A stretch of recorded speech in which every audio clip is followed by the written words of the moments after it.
For the kind introduction, and also thank you, Steve, for the opportunity to talk here today. I will now, in the next 25 to 30 minutes, I will show you our activities about the telepresence and image-guided analysis for surgical training, and also even for more interested, the surgical assistance. It can be used for both cases. And to present information which generates added value for the surgeon in a meaningful way, we naturally use extended reality. And as you can see here, on my first slide, our work I will present you now is mainly conducted in two projects. The first one is Telestar, and the second one is multi-arc. And so the motivation of our work, especially in the project Telestar, was the lack of pedagogical and technical education and training. So if you think of the quote stated here, you would agree that the current methods of surgical training is not as optimal as it could be with the see one, do one, teach one. So the trainees look over the shoulder of the operating surgeon, but the operative surgeon's view can only be conveyed to others in a limited extent. And further, we have a lack of image-based annotations, a lack of scalability, low latency, and all these issues would be great to overcome, because then we would be able to have a great improvement for surgical training and also for surgical assistance.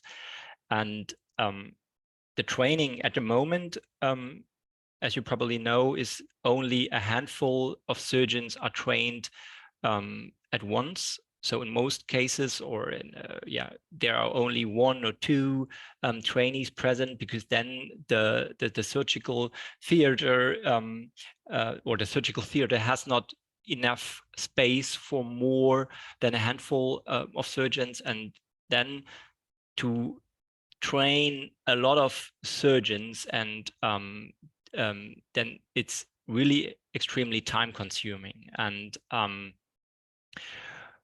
therefore, we worked on a networked IP-based solution to reach over 100 persons at the same time, instead of 5 or at the most 10. And further, the project Telestar started at the beginning of the COVID-19 pandemic.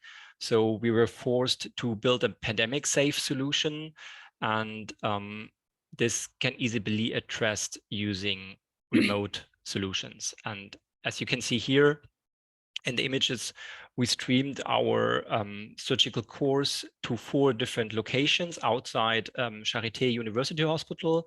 First stream was to the cinema of our research institute, Fraunhofer, HHI.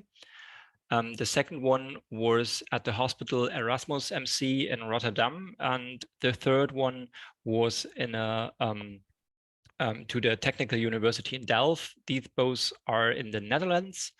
And then we also streamed to the university in Munich. And what is special in our course is basically that we have the operating surgeon who has the headset and can talk and can teach and can show what he's doing, what is important to present. And further, we have an assistant surgeon who's sitting behind and can have an overview how the surgery is proceeding, and can answer questions, show something on the screen in the stream, and can support the educational process. So to come to the system design in the technical matter, this is easy sketch of our remote system design, and it's a low latency AR-based 3D video solution and consisting of a digital surgical microscope. So we have a digital binocular, and then in the microscope, we also have an augmented reality interface. And this AR unit allows to include several value-added information into the stream. So we have the stereo-spectral unit, we have touch display to include annotations, for example, and then we have a display to show these information also in the surgical hall to the clinical staff. And also, in addition, we have an overview camera, which is not shown here in this sketch, but the overview camera catches the scene, what is going on in the operation room. So the view between the digital microscope and also the overview camera can switch if this is needed, yeah, it's important to answer questions or to show what's going on during the surgery. Then the video stream is encoded, and then the encoded video stream can spread as a 3D stereo stream to as many lecture rooms as needed. So this is just one here as an example. And then in the lecture hall, we can use VR classes. We can use display or a 3D beamer, and then the audience can attend and ask questions, and we have a backward channel for the audio. And in addition, we also streamed the course in 2D only on a streaming platform to even reach more persons all over the world. So basically, as you can see here in this small video, in front of our streaming solution, what I showed you one slide ago, the setup in the operating room is not changing at all. We have the classical surgery, and we have for the surgery the classical setting up. So we have the microscope, we have to set up all the instruments, and there's all the technical equipment is not in the operating room. It's just in a room right next to it, and then we stream all the data, all the videos outside of it, and we have just an additional monitor and the assistant surgeon who's sitting right next to the patient to have a look what is going on, and to can answer questions. So of highest interest basically for us is the digital microscope, of course, because it has a digital binocular. So we have two small monitors inside the binocular with high resolution or for high resolution image insection, and this allows us to have a picture-in-picture mode as well as augmented reality overlays. And then we have a monitor showing the exact same view as the surgeon has in the binocular right on the microscope. And further, due to the fully digital streaming platform or microscope platform, it is really easy to capture the stream, pipe it outside the microscope for the remote usage, and also stream or add value information into the stream. And what are these value add or added value I want to talk about now? So basically we have different augmented reality units, and in our daily work here in our institute, we want to address not just specific cases, but we want to address the whole surgical process from the beginning. So from the planning over the entire surgery up to the end with its reporting. So we have basically 5 major tools I want to talk about now in the next couple of minutes. We have vital sign analysis, we have hyperspectral analysis, we have the 3D scene reconstruction, we have surgical face recognition, and also we can have audio and image annotation. And then we can also use that to show it to the surgeon, show it to the attendees. And for the surgeons, we have these values, to these added information to bring the whole decision-making process during the operation to a quantitative value or a quantitative stage. So the surgeon is not forced to only decide on his daily experience, but also he has now further quantitative information he can count on. And then also we can use these information to add it in the report to have some time saving after the surgery. So what you can see here is what I talked already. So let's go to the first tool, the annotations. So this is a remote interaction. And as you can see here, we can perform manual annotations and also interactive annotations. And manual annotations help to underline interesting anatomy or phases during the surgery. And in addition, we can include our algorithmic results. So the image-based measurements, spectral tissue analysis, vital data, and so on and so forth. And these algorithmic results are based on 2 core processes. So we have the native stereo signal, which is not completely perfect as shown here.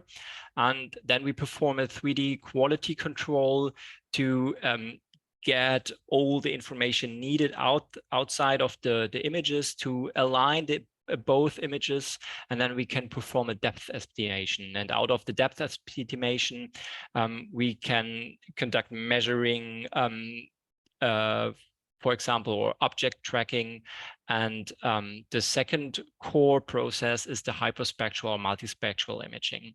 And this allows us a tissue differentiation or vital signs analysis. So now I want to show you all the algorithmic units in detail. So I start here with the stereo image-based 3D reconstruction. And what you can see here on the right is a reconstruction of an eardrum, reconstructed just from these 2 images, a left and right image. And as you can see here, the 3D surface is reconstructed really well in detail, and you can catch every single detail needed. And then we can use this calibrated and densely reconstructed surface to perform measurements, as shown here on the left, as example of a nasal septum perforation. So you can see here also a dense reconstruction, and then we can perform line measurements or surroundings, areas, 3D shapes. So it's everything, or every possible measurement is thinkable. And also, in addition, we can use the 3D information to make a true scale augmented reality insertion, for example, for prosthesis, to select the correct patient-specific prosthesis lengths. Here also in the middle ear, we have a stapes prosthesis, and normally the surgeon uses a measurement tool and he has to put it into the ear to get the correct size for the patient. And we're here want to leave the physical measurement tool out and perform all the patient specific measurements image-based. So we think of a digital library where all the prosthesis shapes and sizes are presented, and the surgeon can just pick the one he thinks would fit perfectly, and then he can use the joystick to move it into the patient to have a look if it's really fitting or not. The second unit is the multispectral unit.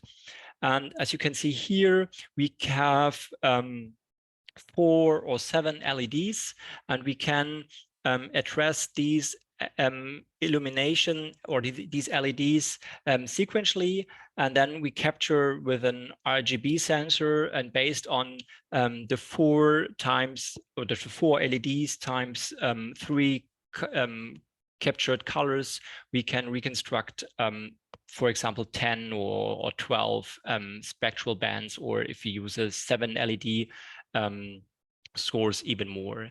And what we can do with that is shown in here. It's one example we did during a cholesteatoma surgery. A cholesteatoma is an epithelium tissue that is growing in the middle ear and is removing bones, for example, and has to be completely removed via surgery. And what you can see here is if we use UV illumination with 405 nanometer, you can see that the cholesteatoma is really starting to show a bright reflectance and an autofluorescence. And we can use that behavior of the tissue to combine the UV illumination of 455 nanometers with a normal RGB white light illumination to show where specific areas or where cholesteatoma is present during the surgery. Another possibility for spectral analysis is that we can reconstruct the different spectral behavior of each present tissue in the cetus and in the scene. So, for example, you can see here a brain, heart, lung, kidney, and each of these tissues and organs show specific spectral behavior, and then we can look at specific regions. Specific regions to analyze the tissue behavior and perform tissue differentiation, for example, and also tissue enhancement. So we can enhance specific spectral behavior to select, in this case, a nerval tissue, and then we can show where the nerve is present in the specific scene. And the other one, or the other opportunity that is possible, is the physiological analysis using the spectral information.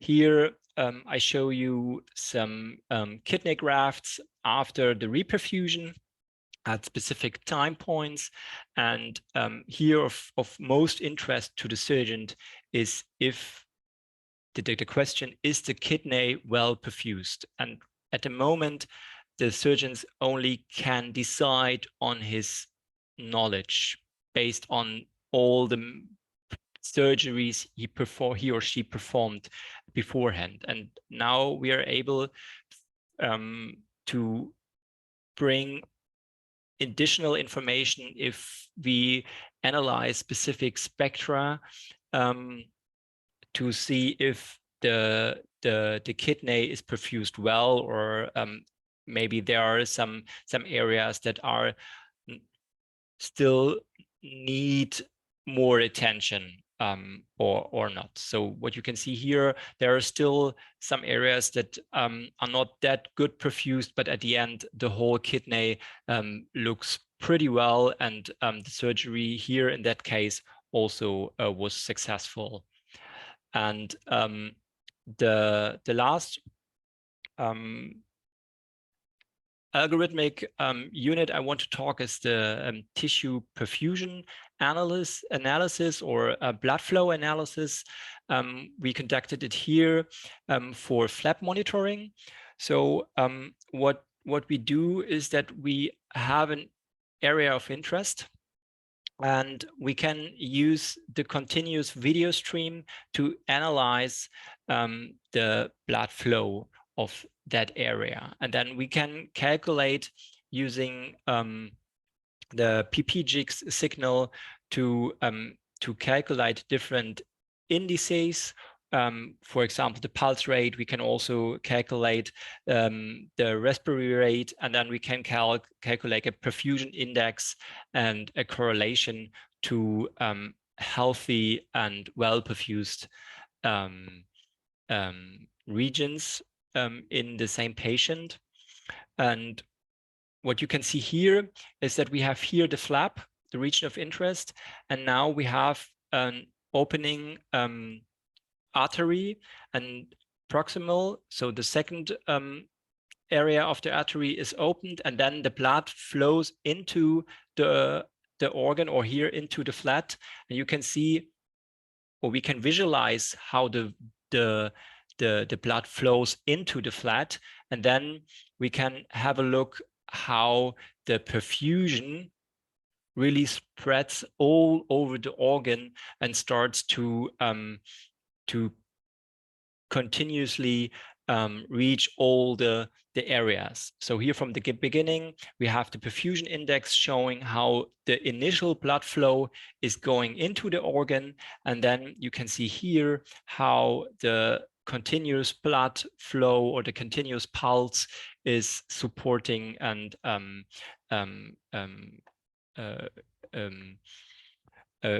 perfuses the flap.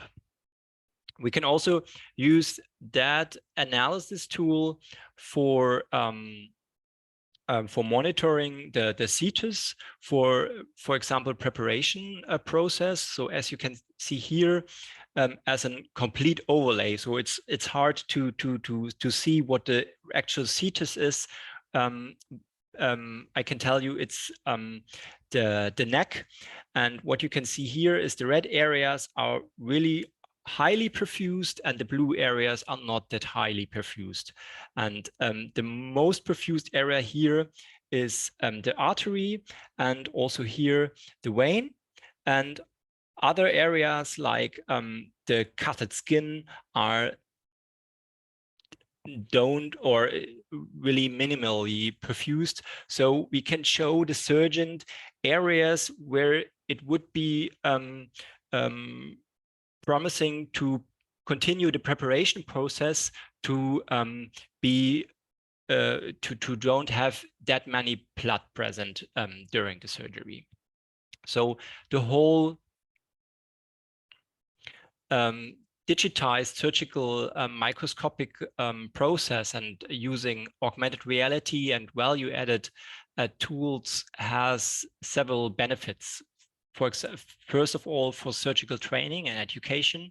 So with the remote aspect, we can easily reach as many trainees as we want to reach, and we can bring them not just the same view as the surgeon have in the binocular, but also an overview, and we also show them in that matter a surgical transparency, and we can also add these valued information we're conducting during the surgery, presented via augmented reality, use it for documentation, and most important also during the surgery for clinical decision support, and yeah, for our for our project Telestar, it was also very important that we have a pandemic-safe medical education process. So we can have a wide range of benefits that address not only the trainees, but also the doctors and surgeons, and also the staff behind the surgeon, which is also not unimportant. With that, I reached the end of my talk, and I'm now open for questions. Thank you. Well, Eric, thank you very much. That was very, very interesting and really exciting how the technology is being used to really give us superpowers in a way, seeing things that we only knew in theory, or seeing things that we could only imagine. Now we have the potential to really see in detail that was not possible just not long ago. So I really congratulate you and the team for all this progress. You know, I'm looking at the questions. I haven't seen a specific question yet, but I'll do a question myself. So I mean, the power of this tool is immense, right? I mean, you can teach surgeons, trainees all around the world how to perform the surgery. Have you done sort of the opposite, having a non-expert surgeon sitting on the microscope performing the surgery, but being sort of guided, sort of in reverse, by an expert surgeon remotely elsewhere? Yeah, right now we are planning that in a follow-up project. So we are building up the pipeline again, and then we are planning that expert is sitting somewhere in the office, for example, and just has the opportunity to attend the surgery via the display, and then can help the non-expert who is performing the surgery with the annotations, and he's able to see also the spectral information, the blood flow analysis, and so on and so forth, and then he can give his advice without being physically present. Yeah. Yes. So we didn't have performed it yet, but we're planning it to do in the near future. Incredible. Yeah, that's sort of the natural, you know, progression, right, of something like this, and even more so, you know, the next step would be, or parallel step would be, you know, to having the surgery done remotely as well. As you know, the robotic technology has robotic assisted surgery, or you know, using not robots, people call them, but effectors, you know, enhancing human movement and precision, and perhaps even guided by AI algorithms that have been trained with thousands and thousands of data points from prior surgeries. I think that, and one of the fields where robotic assisted surgery, effector surgery is very developed is in ENT as well, as you know.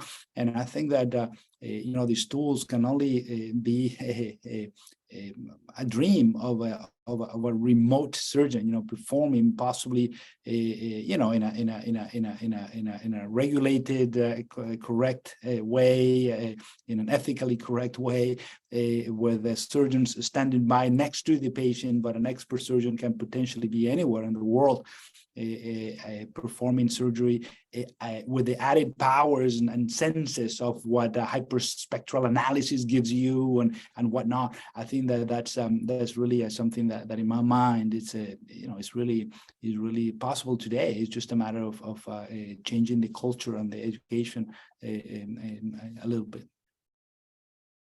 Yeah, absolutely. And I think also all the possibilities makes it more comparable, all the surgeries. But we have all the new technologies, hyperspectral imaging, the measurements that needs also to be shown that they are really robust in what we are, or what I showed you now. So there's also the question about the validation. So right now we are performing several clinical studies about all the different aspects. So we have performed some lab measurements, for example, for the 3D stereo reconstruction, which shows us that we can reach accuracy in the sub-millimeter range, which is important for specific prosthesis measurements. And now we are going into the clinic to perform measurements or to capture the images during the surgery and perform the measurements and to compare it with the decision of the surgeon based on the classical instruments, and also compare the measurements. How is the instrument size, how we measure the instrument size, how accurate we are during all possible measurements that are thinkable. So there are some studies on the way, and we are performing them right now.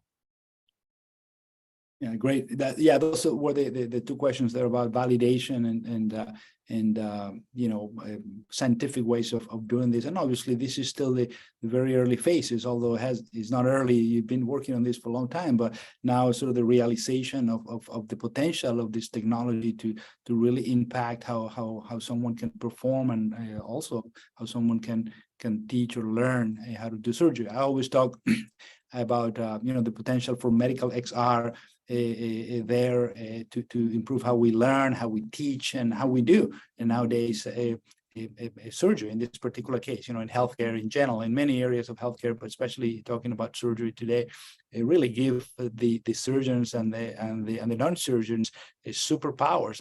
I always think about the other people in the operating room, right?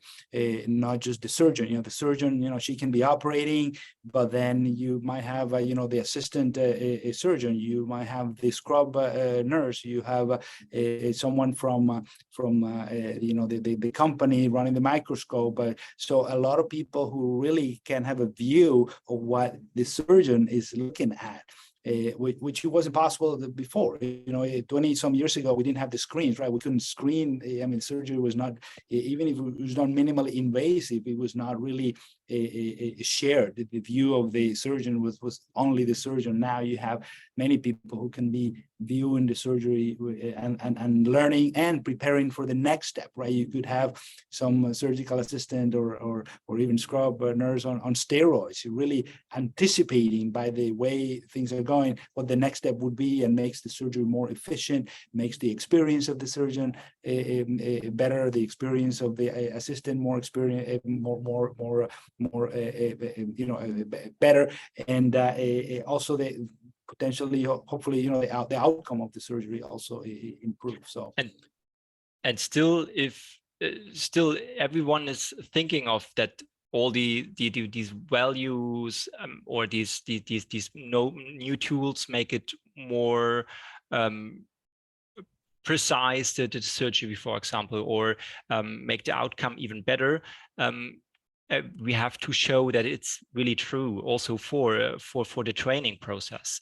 And so for each unit, we can try to or we are performing specific clinical studies to show that the quantitative values we are calculating and we can show to the surgeons are really true and in a specific accurate and robust range, that the quantitative values the surgeon then is putting his decision making on it is really correct.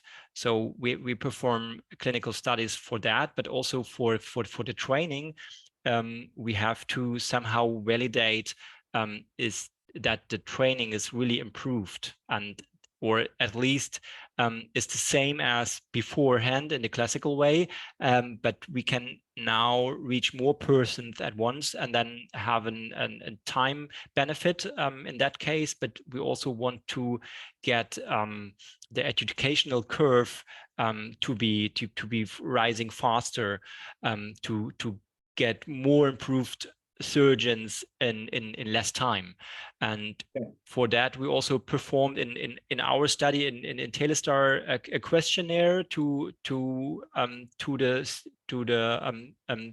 students and also to the doctors that were participating. But also here we are looking to work on a more advanced clinical study. We want to include into the surgical training in the clinical hospital, so at Charité. But this is even harder because the structures and all the teaching process is really static, and we have to find a way to come into the whole process There are a couple of questions, Eric, on the whether this is a process that has been replicated elsewhere, or do you know of any place where they're using similar technology? And they're also asking about what software was used to create the AR overlays. So if you can briefly talk on that. Yeah, so the software is written by ourselves. So we have our own pipeline. We set it up, which was then included as a plug-in into the microscope to have all the running algorithmic measurements and spectral stereo construction, vital signs analysis, and so on and so forth. So this pipeline is built up by our own, and we, as I showed you, we also had participants in our course in the Netherlands, and also the TU Delft was part of the project and is now also setting up or thinking of using that tool for further or to make further progress on that matter. Great. Another question, Andrea Kim is asking, how did you evaluate measurement error in using the digital tools? And are these tools an added feature of AR microscope or part of the standard of care? So to answer the last question first, right now, the added feature is really an added feature and not part of the standard of care, but we want to make the steps to it that it becomes standard, or it can become standard of care.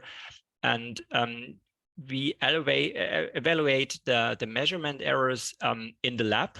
So we can, we have specimens, we know the sizes pretty well in the sub-millimeter range, and then we can use the microscope or some other stereoscopic camera we have to calibrate first, and then we can perform the measurements. And then we bring this, what we are doing right now, into a clinical study to measure the instruments and also the digital tools in comparison with physical tools that are present during the surgery, to compare it, to overlay it, to have a look if the sizes are correct, also for the specific position in the video stream. Nice. Another question, they're asking about the feedback that you probably received from the attendees, the other participants, the remote participants. Can you share some of that with us? So we had the different locations in the Netherlands, and also in Germany, here in Berlin, and in Munich, and we had a moderator that was present at the different locations, and the moderator was performing after and before the course question and answering, and collected all these all the questionnaires, so that we can also had a feedback, and also could analyze the feedback of the attendees of the different courses. So in total, we conducted 3 different courses over the whole time in 1 year.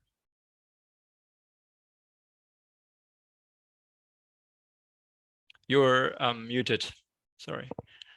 All right, I got some background noise. So I want to ask, so obviously enhancing the senses, right? In this particular case, you know, visual with not just you know, white light, but you know, hyperspectral analysis and whatnot. In one sense, but have you played with haptics, for example, you know, with the sensation or feeling of haptic? Yeah, haptic was not part of our study at that point, because this is really making a new really large issue, or opens a really large new issue that would take much of attention. So we just left that out and just concentrated on the surgical process and the image-based analysis and image-guided image guidance. Great. No, absolutely. No, haptics is just another a universe in there to explore, and there's been incredible advances in the last couple of years, almost. That is so exciting to see how eventually all the senses are going to be almost replicated in a way in an XR ecosystem. And I also I was thinking whether is this something that the university or the particular training program is sort of starting to embrace, and to how difficult has it been to have the you know, the ones who the administrators, right, who first agree to have something like this happen on a patient, right, in the medical system and medical center, and then whether you know, you have then surgery residents or students or younger surgeons who are part of this educational process. How do you guys deal with that? I understand that this is sort of the, you know, the first big one result, right, that you have, but it'd be really great, obviously, if this changes the way we educate and we train the future generation of providers. Not talking about the remote providers, but the local providers, you know, where they can be trained to train in a way. So we also had the course be present in the surgical hospital, but in another room. So basically, this was a course for the local. For the locals, it was a course where the surgeons also had to perform some cutting and boring on a phantom, and so they were able to conduct the live surgery, to see all the information, to get the introduction of what the surgeon is already doing in the live at the patient, and then they right away they could have a look on the specific phantom showing the same anatomy, and they were able to try it out themselves. So we in that local matter, we wanted to also, if you say of haptic, we want to, or we try to add these not for the whole course and for in the remote aspect, but in the local aspect. So this is the way we try to improve the training and the studying, because they can watch and try it out basically at the same time. Right. So I wanted to ask now a different perspective, right? Always thinking about our North Star are the patients, right? So how can you share a little bit of how was the patient, how did the patient consent to this? So what was sort of the, briefly, the what you explained to the patient, that you're going to have this surgery, which is pretty typical surgery, but we're going to do all this other stuff that never been done in a way, and that is really probably not going to affect you, but it's going to enhance the way we teach and learn this procedure. And so can you share a little bit of that if you can, please? So the operating surgeon was introducing the whole surgery as a normal process in the therapy, and then he also was showing what is planned to do over the normal procedure.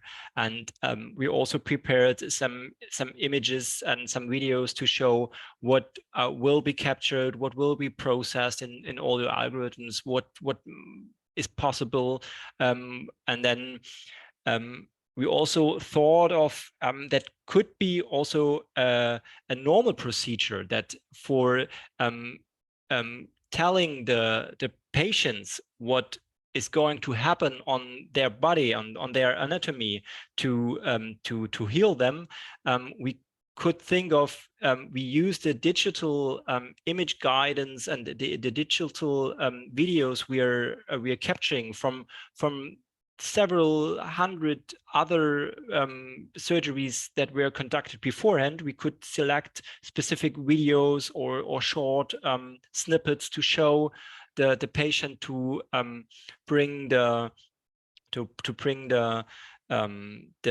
explanation of how the surgery will be performed, not only in a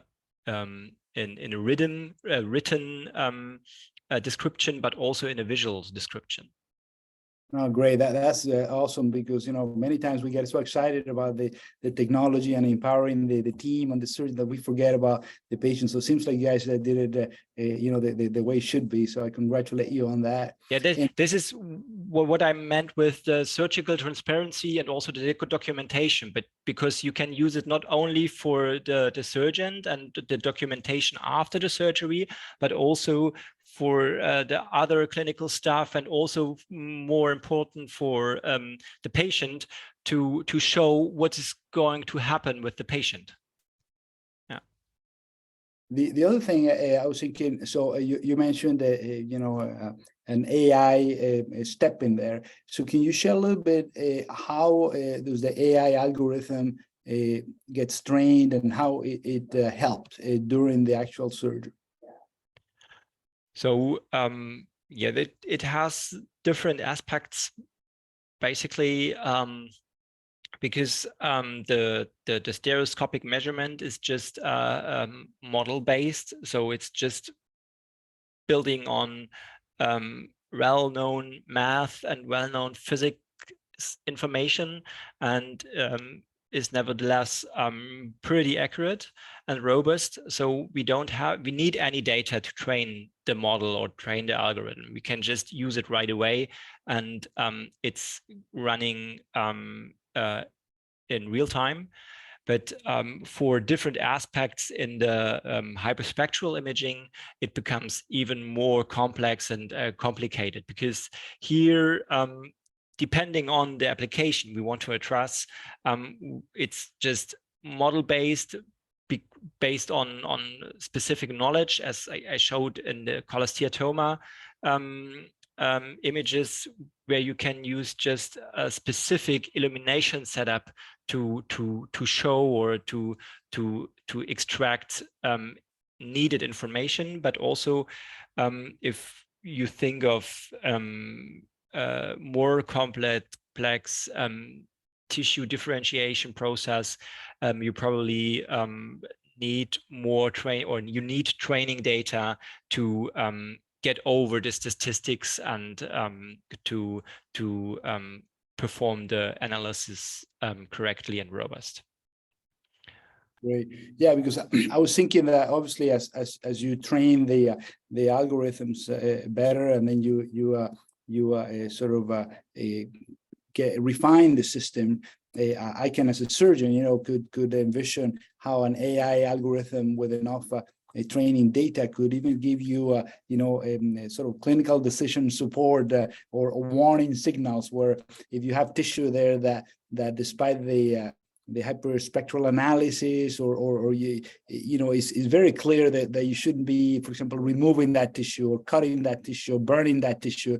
You are about to do it, so where you would have sort of a digital assistant that will tell you, don't do that. That's a healthy thing, or that is a vessel. That is not an adhesion. Exactly. That is the reason why we also want to combine all these algorithms.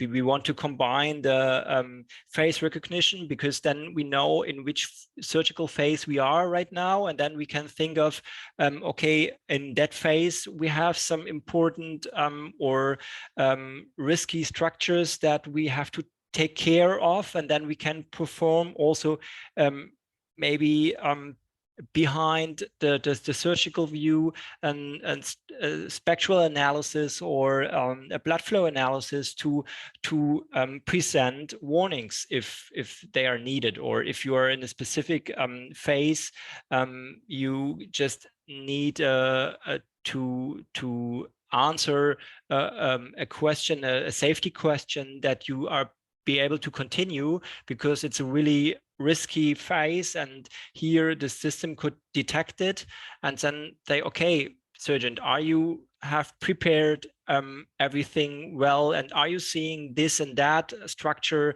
And then if you prepared it well enough and you're really think of, yeah, it's here, then you can continue your work. So it's a safety matter, or a matter of safety then. Yeah, it's fascinating. And I wanted to ask at least the last question from me. I haven't seen any more questions there, but how about cost? Okay, we all know, we talk about the 4 pillars of healthcare, right? The outcome, which is certainly, potentially affected by something like this. The patient experience, certainly affected by something like this. The provider or the surgeon's experience in this case, and obviously the cost. That's the 4th pillar of healthcare as we understand it in the last few years. I recently, thinking about this, I added, 2 more pillars to this 4-legged table, which is technology and humanity, right? So it's a cost and outcome, patient experience, provider experience, and then technology and humanity as sort of enablers of each other.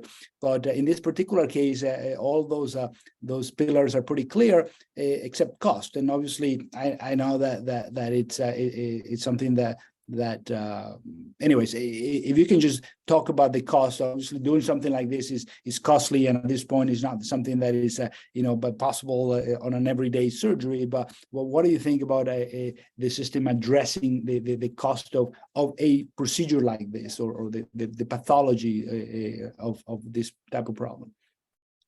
So basically, we at our stage right now, we didn't thought about cost at all. So because we're focused on working Sure. on the results, on the outcomes, or the algorithmic outcomes. But you're right, costs is a very important pillar if you want to go into the clinic. If you have the tools and you want to add the tools into the surgical theater, into a microscope or endoscope or exoscope, all the digital optical assistant tools that are present right now. But yeah, we haven't any thought about that so far, but probably it will come sometime. Well, thank you. Listen, this has been fascinating. I really learned a lot from you, and I thank you for that. It's just exciting, and as a surgeon, but also as an innovator myself, and someone who tweaks and disrupts the status quo and tries to do and look at things differently in order to do them better. I really think that you guys are really doing some incredible groundbreaking here and I can see how this, is certainly the way things are going to be in the very near future. We're going to have all these extra tools and enhancing, again, giving us superpowers, and I always talk about superpowers, and then also having super responsibilities. We're going to have, powers give you responsibilities. So, but I really applaud you and your team for doing this, and it's really, really exciting, and I'm so glad that I was part of this. So thank you, and thank you, Steve. Thank you. Well, yes, Eric, that is your paper is very, very exciting in terms of what it projects to, and I think of XR in the way I think about AI in 2011. There had been so much foundational research, like the research that you've done, that had been done in pockets around the world, but it was when it became possible to run machine learning on low-cost GPUs that it exploded. And one of the reasons it exploded was people could look at things like the equivalent of your paper from a few years before and say, oh, well, now we can do that. We know the engineering is solid behind it. So it's really a wonderful breakthrough, and it's one of the things that MedVR is founded to do. So thank you for your paper, and thank you for agreeing to talk here. I think you've educated many people, and on an ongoing basis, the recording will also make good curriculum for people looking at the openness and potential for working with digital surgical microscopes. Rafael, thank you for joining us. I think having a surgeon and also technology innovator as a moderator brought out more than I would have. So I appreciate your taking the time. And thank you all for joining us, and we'll see you in 2 weeks. We're going to have a discussion about how to pick a platform for specific medical applications. We've got XR Care, a nurse and an innovator coming to talk about how you choose whether or not you train parents of children who are about to be discharged, who need home-based maintenance for, let's say, a J-tube, whether you do it in VR or mobile, or you do it in both. And it's a wonderful dialectic conversation that we need to have. So thanks, everyone, and we'll see you soon. Have a good one. Thanks. Thank you, Eric, Steve.